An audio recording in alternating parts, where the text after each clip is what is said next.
Morning everyone, myself Dave Storm and joining me today here is myself Ashik from Mini. ഇന്ന് നമ്മൾ കോൺട്രാക്ട്സിൻ്റെ 10 എസെൻഷ്യൽസിൻ്റെ second പാർട്ടാണ് ചെയ്യാൻ പോകുന്നത്. First video നമ്മൾ ആദ്യത്തെ 5 എസെൻഷ്യൽസ് ചെയ്തു. അതെന്താണ് ഒരു ക്വിക്ക് റീക്യാപ്പ് ആഷിക് തരുന്നത്. അപ്പോൾ നമ്മൾ കഴിഞ്ഞ ക്ലാസ്സിൽ കണ്ടതെന്ന് വെച്ച് കഴിഞ്ഞാൽ ഒരു കോൺട്രാക്റ്റ്, അതായത് ഒരു എഗ്രിമെൻറ്റ് കോൺട്രാക്റ്റ് ആണെങ്കിൽ അത് ലീഗലി എൻഫോഴ്സ് ചെയ്യണം. അപ്പോൾ അതിന് 10 എസെൻഷ്യൽസ് സാറ്റിസ്ഫൈ ആയാൽ മാത്രമേ ഒരു എഗ്രിമെൻറ്റ് കോൺട്രാക്റ്റ് ആയിട്ട് മാറുള്ളൂ. അപ്പോൾ അതിൽ ആദ്യത്തെ 5 എസെൻഷ്യൽസ് നമ്മൾ കഴിഞ്ഞ ക്ലാസ്സിൽ നോക്കിയായിരുന്നു. അത് പറയുന്നത് ഏതൊക്കെയാണെന്ന് വെച്ച് കഴിഞ്ഞാൽ ഒന്നാമത്തേത് എഗ്രിമെൻറ്റ്. ഒരു എഗ്രിമെൻറ്റ് ഉണ്ടായിരിക്കണം. ഒരു കോൺട്രാക്ട് എഗ്രിമെൻ്റ് ആയാലും വീണ്ടും ലീഗലി എൻഫോഴ്സ് ചെയ്ത് കോൺട്രാക്ട് ആവുന്നു. അപ്പോൾ ആദ്യത്തെ എസെൻഷ്യൽ എഗ്രിമെൻ്റ് ആണ്. പിന്നെ ഇത് കൺസ്ട്രക്ഷൻ ഐഡിയം എന്ന് പറയുന്നത്, അതായത് 2 പാർട്ടീസ് ഉണ്ടായിരിക്കണം. 2 പാർട്ടീസ് തമ്മിൽ എന്തിനാണോ കോൺട്രാക്ട് ഏർപ്പെടുന്നത് അതിൻ്റെ ടേംസ് അവർ തമ്മിൽ പരസ്പരം അങ്ങോട്ട് എക്സ്പ്രസ് ചെയ്യണം. മൂന്നാമത്തേത് ഒരു ലോഫുൾ കൺസിഡറേഷൻ ഉണ്ടാവണം. പിന്നീട് കപ്പാസിറ്റീസ് ഓഫ് പാർട്ടീസ്, അതായത് 2 പേർക്കും മച്യൂരിറ്റി അങ്ങനെയുള്ള കാര്യങ്ങൾ കപ്പാസിറ്റി, ഒരു കോൺട്രാക്റ്റിൽ ഏർപ്പെടാനുള്ള കപ്പാസിറ്റി ഉണ്ടായിരിക്കണം. അഞ്ചാമത്തേത് ഫ്രീ കൺസെൻറ്റ്, 2 പേരുടെയും സ്വയം താല്പര്യപ്രകാരമായിരിക്കണം അവർ കോൺട്രാക്റ്റിൽ ഏർപ്പെടുന്നത്. ഇങ്ങനെ 5 എസെൻഷ്യൽസ് ആണ് നമ്മൾ കഴിഞ്ഞ ക്ലാസ്സിൽ നോക്കിയിട്ടുണ്ടായിരുന്നു. ഇനി നമ്മൾ അടുത്ത് കാണുന്ന എസെൻഷ്യൽ എന്ന് പറഞ്ഞാൽ ലോഫുൾ ഒബ്ജക്റ്റ് ആണ്. അതായത് ഒരു അഗ്രിമെൻറ്റിൻ്റെ അകത്ത് നമ്മൾ ഇന്ന കാര്യം ചെയ്യാമെന്ന് 2 പാർട്ടികൾ നമ്മൾ അഗ്രി ചെയ്തിട്ടുള്ളൂ. ആ ആക്ട് ലീഗലായിരിക്കണം. ഇപ്പോൾ കൊട്ടേഷൻ കൊടുക്കുന്ന എക്സാമ്പിൾ എടുക്കുകയാണെങ്കിൽ, ഓക്കെ, ഞാൻ ആശിനോട് പറയാം, ആശയെ നമ്മുടെ ക്യാമറമാനെ നീ കൊല്ലണം, ഞങ്ങൾക്ക് 10 ലക്ഷം രൂപ തരാണ്. ആ കോൺട്രാക്ട് ഒരിക്കലും വാലിഡും അല്ല. ആ അഗ്രിമെൻറ്റ് മാത്രമേ ഉള്ളൂ. എന്തുകൊണ്ടാണ് വാലിഡ് അല്ലാതെ? കാരണം ഒരാളെ കൊല്ലുക എന്നുള്ള ആക്ട്, മർഡർ എന്ന് പറയുന്നത് ഇല്ലീഗലാണ്. അപ്പോൾ അതാണ് അവിടെ ഉദ്ദേശിക്കുന്നത്. ലീഗലായിട്ടുള്ള കാര്യങ്ങൾ മാത്രമേ അതിനെ ചുറ്റിപ്പറ്റിയേ നമുക്ക് കോൺട്രാക്റ്റിൽ ഏർപ്പെടാൻ പറ്റുള്ളൂ. അടുത്ത പോയിന്റ് എന്ന് പറയുന്നത് not expressly declared void. Not expressly declared void എന്ന് പറഞ്ഞു കഴിഞ്ഞാൽ അതിൽ ഒന്നാമത്തെ കേസ് എന്ന് പറയുന്നത് നമ്മൾ തമ്മിലുള്ള കോൺട്രാക്ട്. ഇപ്പോൾ ഒരാൾ എയും ബിയും തമ്മിൽ കോൺട്രാക്റ്റിൽ ഏർപ്പെടുവാണെങ്കിൽ ഇവർ തമ്മിൽ എന്തിൻ്റെ പേരിലാണ് കോൺട്രാക്റ്റിൽ ഏർപ്പെടുന്നത്, ഇപ്പം ഒരു സ്ഥലത്തിൻ്റെ പേരിലാണെങ്കിലും ഒരു പ്ലേസിൻ്റെ പേരിലാണെങ്കിലും എന്തിൻ്റെ പേരിലാണെങ്കിലും അത് തമ്മിലുള്ള ടേംസ് ഇവർ തമ്മിൽ എക്സ്പ്രസ് ചെയ്യും. തമ്മിൽ അങ്ങോട്ടും ഇങ്ങോട്ടും സംസാരിക്കണം, കമ്മ്യൂണിക്കേറ്റ് ചെയ്യണം എങ്ങനെയെങ്കിലും. അല്ലാതെ അതൊരു കോൺട്രാക്ട് വാങ്ങണമെന്ന് പറയാൻ പറ്റില്ല. പിന്നെ വേറൊരു ടോപ്പിക് ഇതിൽ തന്നെ പറയുന്നത് എന്താണെന്ന് വെച്ച് കഴിഞ്ഞാൽ പ്രത്യേക പ്രൊഫഷൻസ്, അതായത് ഈ ട്രേഡ് പോലുള്ള കാര്യങ്ങളെ പൂർണ്ണമായിട്ട് റെസ്ട്രിക്റ്റ് ചെയ്യുന്ന രീതിയിൽ നമുക്കൊരു കോൺട്രാക്റ്റിൽ ഏർപ്പെടാൻ പറ്റില്ല. ഇപ്പോൾ നമ്മളിപ്പോൾ ഒരാൾ പറയും, ഞാൻ ഇപ്പോൾ ഡേവിസിനോട് പറയും, ഡേവിസ് ഇപ്പോൾ ഒരു ബിസിനസ് ഓൺ ചെയ്യുന്നുണ്ട്, ഡേവിസിനോട് പറയുന്നത് ഞാൻ നിനക്ക് എല്ലാ മാസവും ഇത്ര പൈസ വെച്ച് തരാം, നീ ആ ബിസിനസ് ഇനി ഒരിക്കലും നടത്തരുതെന്ന് പറയുന്നു. അതവൻ്റെ ട്രേഡിനെ നമ്മൾ റെസ്ട്രിക്റ്റ് ചെയ്യണം. അങ്ങനെ ഒരു കോൺട്രാക്റ്റ് പാടില്ല. അതുപോലെ വേറെ ഒന്നെന്ന് പറയുന്നത് മാരേജ് ആണ്. ഇപ്പം നമ്മൾ ഒരാൾക്ക് പൈസ കൊടുത്തിട്ട് ഈ ജീവിതത്തിൽ ഒരിക്കലും കല്യാണം കഴിക്കാൻ പാടില്ല എന്നൊക്കെ പറയാൻ പറ്റില്ല. അത് അയാളുടെ പേഴ്സണൽ ആയിട്ട് അയാൾക്ക് എടുക്കേണ്ട ഡിസിഷനാണ്. അതിന് നമ്മൾ ഒരിക്കലും കോൺട്രാക്ട് കൊണ്ട് അതിന് റെസ്ട്രിക്ഷൻ സെറ്റ് ചെയ്യാൻ പാടില്ല. ഈ പറഞ്ഞ പോലെ തന്നെ ഫണ്ടമെൻ്റൽ റൈറ്റ്സിനെ റെസ്ട്രിക്ട് ചെയ്യുന്ന ഒരു വസ്തുവൊന്നും അങ്ങനെ ചുറ്റിപ്പറ്റുന്ന കാര്യങ്ങളൊന്നും നമുക്ക് കോൺട്രാക്റ്റിലൊക്കെ ഏർപ്പെടാൻ പറ്റില്ല. ഇപ്പോൾ ആരെ കല്യാണം കഴിക്കണം എന്നുള്ളത്, അല്ലെങ്കിൽ എവിടെ ബിസിനസ് സ്റ്റാർട്ട് ചെയ്യണം എന്നുള്ളത്, ഇതൊരു ഇന്ത്യൻ സിറ്റിസൺ ആണെന്നല്ലേ എൻ്റെ ഫണ്ടമെൻ്റൽ റൈറ്റാണ്. ഇതിനെ ഒരിക്കലും ആർക്കും റെസ്ട്രിക്ട് ചെയ്യാൻ പറ്റില്ല. കോൺട്രാക്ട് എന്ന് പറയുന്നത് നമുക്ക് റൈറ്റ് കിട്ടാനുള്ള ഒരു സോഴ്സാണ്. അപ്പം കോൺട്രാക്റ്റിൽ നമുക്ക് കിട്ടുന്ന റൈറ്റ് ഒരു ഫണ്ടമെൻ്റൽ റൈറ്റിനെതിരെയുള്ള റൈറ്റ് ആവാൻ പാടില്ല. എട്ടാമത്തേതെന്ന് പറയുന്നത് certainty and possibility of performance. Agreements, the meaning of which is not certain or not capable of being made certain are void. അതായത് നമ്മളൊരു അഗ്രിമെൻ്റ് അത് ഏർപ്പെടുവാണെങ്കിൽ അതിനകത്ത് ടേംസും കാര്യങ്ങളും വളരെ സ്പെസിഫിക് ആയിരിക്കണം. ഇപ്പോൾ നമ്മൾ കഴിഞ്ഞ ക്ലാസ്സിൽ അതുപോലെ തന്നെ ഞാൻ ആശിക്കുന്നത് പറയാം, ആശിക്ക് ഈ താഴെ ഇരിക്കുന്ന സാധനം ഞാൻ എൻ്റെ നിന്ന് മേടിക്കുക, എന്താ താഴെ ഇരിക്കുന്നത്, ആ കാര്യത്തിൽ വ്യക്തതയില്ല.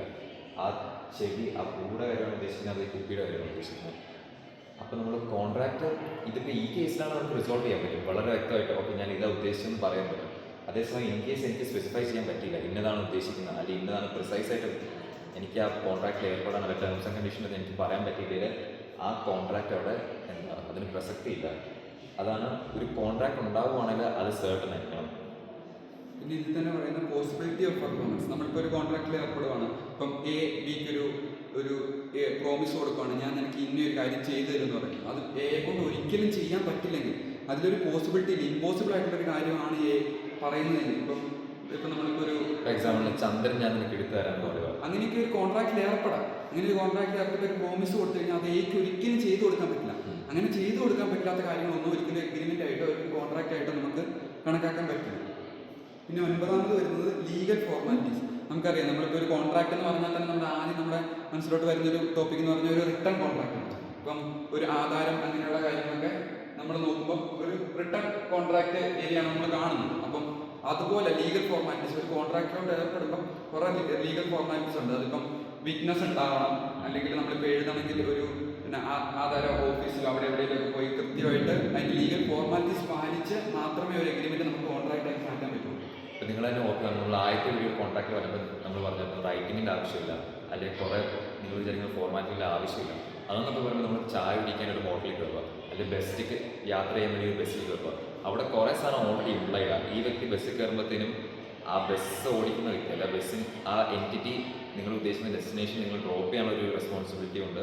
നിങ്ങൾക്ക് അവിടെ ആ ബസ് ഇരിക്കുന്നതുകൊണ്ട് തന്നെ ആ ബസ് ടിക്കറ്റ് പൈസ കൊടുക്കാനുള്ള ഉത്തരവാദിത്വമുണ്ട്. അപ്പോൾ അത് ഇംപ്ലൈഡ് ആണ്. അതേസമയം ഇതിനൊരു സ്ട്രക്ചർ ഇല്ല. ഡീഡ് അല്ലെ വണ്ടി വസ്തുക്കൾ കൈമാറുമ്പോൾ അതിൻ്റെതായുള്ള ഫോർമാലിറ്റി ഉണ്ട്. ഇപ്പം നമ്മൾ ഡീഡ് അല്ലെ ഒരു കൺസെന്റ് എഴുതി മേടിക്കുക, അല്ലെങ്കിൽ ഇപ്പം ചില ഇതുപോലുള്ള ഫോർമാലിറ്റീസ് എന്നൊക്കെ പറഞ്ഞു കഴിഞ്ഞാൽ സ്റ്റാമ്പ് ഒട്ടിക്കുക. സ്റ്റാമ്പ് ഒട്ടിക്കുന്നൊക്കെ ഒരു ഫോർമാലിറ്റിയാണ്. അപ്പം സ്റ്റാമ്പ് ഇല്ലെങ്കിൽ അത് കൺസിഡർ ചെയ്യില്ല ചിലപ്പോൾ കോൺട്രാക്ട് ആയിട്ട്. അപ്പം അങ്ങനെയുള്ള ലീഗൽ ഫോർമാലിറ്റീസ് എല്ലാം ചെയ്തു വന്നാൽ മാത്രമേ ഒരു എഗ്രിമെന്റ് നമുക്കൊരു കൂട്ടാക്കി മാറ്റാൻ പറ്റുള്ളൂ. പിന്നെ വേറൊരു എക്സാമ്പിൾ എന്ന് വെച്ച് കഴിഞ്ഞാൽ ഈ നോട്ടറി എന്താണെന്ന് നിങ്ങൾക്ക് അറിയാമെന്ന് വിചാരിക്കുന്നു. നോട്ടറി എന്ന് വെച്ചാൽ നമ്മുടെ ഒരു ഗവൺമെൻറ് ഓഫീസുണ്ട്. അതിൻ്റെ അകത്തൊരു ഗവൺമെൻറ് ഒഫീഷ്യൽ തന്നെ നമ്മുടെ കോൺട്രാക്ട്, ഇപ്പം ഞാനും ആഷിക്കും ഒരു കോൺട്രാക്റ്റിൽ ഏർപ്പെടുവാണെങ്കിൽ ഗവൺമെൻറ്റിൻ്റെ ഒരു ഓഫീസർ ഞങ്ങൾക്ക് പോയിട്ട് ആ കോൺട്രാക്ട് സൈൻ ചെയ്യുവാണെങ്കിൽ അപ്പോൾ അവരവിടെ എന്തായിട്ട് ആക്ട് ചെയ്യും, വിറ്റ്നസ് ആയിട്ട് ആക്ട് ചെയ്യും. അവർ തന്നെ നമുക്ക് സീനും തന്ന് അപ്പം അങ്ങനെ ചില ഫോർമാറ്റുകൾ ഇപ്പോൾ ബിസിനസ്സിൻ്റെ അതുള്ള നമ്മൾ കോൺട്രാക്ട് ഒക്കെ ചെയ്തുകൊണ്ട് നോട്ടറി പോയി നോട്ടറൈസ് ചെയ്തിട്ടാണ് നമ്മൾ കുറേയൊക്കെ കോൺട്രാക്ട് ഏർപ്പെടുന്നത്. അതാണ് ലീഗൽ ഫോർമാലിറ്റീസ് ഉദ്ദേശിക്കുന്നത്. ഇനി ഇതെന്തു എന്ന് വരുന്നത് intention to create legal relationships ആണ്. ഇന്റൻഷിപ്പ് ലീഗൽ റിലേഷൻഷിപ്പ് നമ്മൾ കോൺട്രാക്ട് എപ്പോഴും കയറുമ്പോൾ അതുകൂടി ഒരു ലീഗലായിട്ട് എന്തെങ്കിലും നടക്കും. ലീഗൽ നല്ല അതായത് അതിനർത്ഥം എന്ന് വെച്ച് കഴിഞ്ഞാൽ ലീഗൽ റിലേഷൻഷിപ്പ് നമ്മളിപ്പോൾ ഒരു റിലേഷൻഷിപ്പിൽ ഏർപ്പെടുവാണ്. ഇപ്പോൾ എയും ബിയും അല്ലെങ്കിൽ ഞാനും ഡേവിസും ഒരു കോൺട്രാക്റ്റിൽ ഏർപ്പെടുവാണെന്ന് വിചാരിക്കുക. അപ്പം ഞങ്ങൾ ലീഗലി റിലേറ്റഡ് ആണ്. എനിക്ക് ഒരു പ്രോമിസ് അവൻ ചെയ്ത് തരാനുണ്ട്, ഞാൻ തിരിച്ചവനൊരു പ്രോമിസും കൊടുക്കാനുണ്ട്, അപ്പോൾ പ്രോമിസ് ചെയ്ത് കൊടുക്കാനുണ്ട്. അപ്പം ഞങ്ങൾ തമ്മിലൊരു ലീഗൽ റിലേഷൻഷിപ്പിൽ ഏർപ്പെടാൻ ഒരു ഇൻറ്റൻഷൻ ഉണ്ടായിരിക്കണം, നമുക്കൊരു താല്പര്യം ഉണ്ടായിരിക്കണം.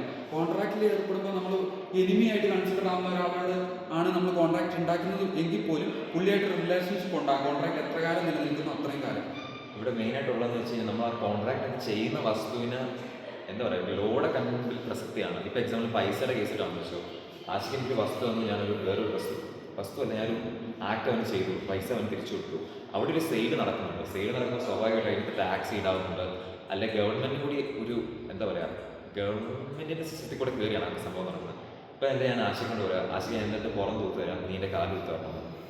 അങ്ങനെ ചിന്തിക്കുകയാണല്ല അവിടെ ഗവൺമെൻറ് പ്രത്യേകിച്ച് പ്രസക്തിയില്ല, ലീഗൽ സിസ്റ്റത്തിൽ പ്രത്യേകിച്ച് റോളില്ല. അപ്പോൾ അവിടെ കോൺട്രാക്റ്റിൽ ഏർപ്പെടുന്നതിൻ്റെ അകത്ത് എന്താണ് പ്രത്യേകിച്ച് അർത്ഥമില്ല. അപ്പോൾ ലീഗൽ റിലേഷൻഷിപ്പ് എന്ന് പറഞ്ഞാൽ ലീഗലി ബൈൻഡാണ്. ഞാനൊരു കാര്യം ചെയ്തില്ലെങ്കിൽ ഈ ലോ യൂസ് ചെയ്ത് പിന്നെ എനിക്കെതിരെ കേസ് കൊടുക്കാം.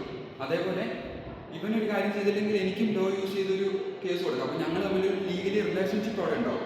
അപ്പം കോൺട്രാക്റ്റിൽ ഏർപ്പെടുമ്പം അവരാദ്യം മനസ്സിലാക്കേണ്ട കേസ് എന്ന് വെച്ച് കഴിഞ്ഞാൽ എയും ബിയും തമ്മിലൊരു കോൺട്രാക്റ്റിൽ ഏർപ്പെടുമ്പോൾ അവരാദ്യം മനസ്സിലാക്കേണ്ടത് അവർക്ക് ലീഗൽ റിലേഷൻഷിപ്പിലോട്ട് കടക്കാനുള്ള ഒരു ഇൻറ്റൻഷൻ ഉണ്ടായിരിക്കും. ഇനി അല്ലെങ്കിൽ അത് ലീഗൽ റിലേഷൻഷിപ്പ് ആണോ എന്നുള്ളത് ഇവിടെ വേറൊരു കേസ് വായിക്കണം. ബാൽഫോർ എന്നുള്ളത് A husband promised his wife that he will pay a sum of £30 every month by way of maintenance. Later, difference of opinion developed between them, and the husband failed to pay the amount that was as promised. Wife filed a case to recover the money, but the court said that these are only domestic agreements and cannot be termed as a contract. അതായത് ഒരു ഹസ്ബൻഡും വൈഫിനും promise ചെയ്യുക, ഞാനൊക്കെ എല്ലാ മാസവും നിന്റെ ചിലവിന് വേണ്ടി £30 തന്നേക്കാന്ന്. പിന്നെ കുറച്ച് നേരം കഴിയുമ്പോൾ അയാൾക്കൊരു അഭിപ്രായ വ്യത്യാസം വന്നു. പിന്നെ ഹസ്ബൻഡ് £30 കൊടുക്കുന്ന നിർത്തി. വൈഫ് ഇയാൾക്കെതിരെ കേസ് ഫയൽ ചെയ്തു. പക്ഷെ അത് കോർട്ട് ചെന്നപ്പോൾ കോർട്ട് പറയുന്നതെന്ന് വെച്ച് കഴിഞ്ഞാൽ ഈ ഒരു അറേഞ്ച്മെന്റ് എന്ന് പറയുന്നത് ഡൊമസ്റ്റിക് ആയതുകൊണ്ട് ഇവിടെ പ്രത്യേകിച്ച് ഹസ്ബൻഡ് വൈഫ് എന്നൊരു റിലേഷൻഷിപ്പിൽ മാത്രം ഒരു കൊടുത്തൊരു ഒരു വാഗ്ദാനം പോലെയാണ് നിൽക്കുന്നത്, എഗ്രിമെന്റ് പോലെയാണ് നിൽക്കുന്നത്. അത് കോൺട്രാക്ട് ആയിട്ടില്ല. കാരണം ഇവർ തമ്മിൽ അങ്ങനെ ഒരു കാര്യം കൊടുത്തപ്പോൾ ഇവരുടെ ഉള്ളിൽ ലീഗൽ റിലേഷൻഷിപ്പിലോട്ട് കടക്കുക എന്നൊരു ഇന്റൻഷൻ ഇല്ലായിരുന്നു. ഇവർ തമ്മിൽ ജസ്റ്റ് ഒരു ഡൊമസ്റ്റിക് എഗ്രിമെന്റ് പോലെയാണ് അത് പോയത്. അതുപോലെ തന്നെ അതേസമയം നമ്മളൊരു ക്ലീനറിനെ വീട്ടിൽ വിൽക്കുമെന്ന് വെച്ചോ. ഇപ്പോൾ ആ വൈഫ് എന്നുള്ള സ്ഥാനത്തിന് വരാം അവിടെ ഒരു മെയ്ഡാണ് നിൽക്കുന്നെങ്കിൽ മെയ്ഡിന് മാസം $30 എൻ്റെ അത് ശമ്പളമായി. അപ്പോൾ അത് വീണ്ടും ലീഗലിലോട്ടേക്ക് വരികയാണ് ചെയ്യുന്നത്. അപ്പോൾ അതെന്തായി കോൺട്രാക്റ്റായി. ഇപ്പോൾ ഒരു നമ്മൾ വീട്ടിലൊരാൾക്ക് ജോലി ചെയ്യാൻ നിർത്തിക്കഴിഞ്ഞിട്ട് അവർക്ക് ശമ്പളം കൊടുക്കാതിരിക്കുവാണെങ്കിൽ ആ ജോലി ചെയ്ത വ്യക്തിക്ക് നമുക്കിതിരെ കേസ് ഫയൽ ചെയ്യാം. അപ്പം ഇതാണ് നമ്മൾ ഒരു കോൺട്രാക്റ്റിനകത്ത് 10 എസെൻഷ്യൽസ് നമ്മളൊന്ന് റീക്യാപ്പ് ചെയ്യുവാണെങ്കിൽ ആദ്യത്തെ അതായത് ബാക്കി continue lawful object not expressly declared void, certainty and possibility of performance, legal formalities, intention to legal relationship. ഇതുകൊണ്ട് നമ്മുടെ കോൺട്രാക്ട്സിനൊക്കെ 10 എസെൻഷ്യൽസ് അവസാനിക്കുകയാണ്. അടുത്ത പാട്ടിൽ നമ്മൾ nature of law of contract എന്ന ടോപ്പിക്കായിരിക്കും.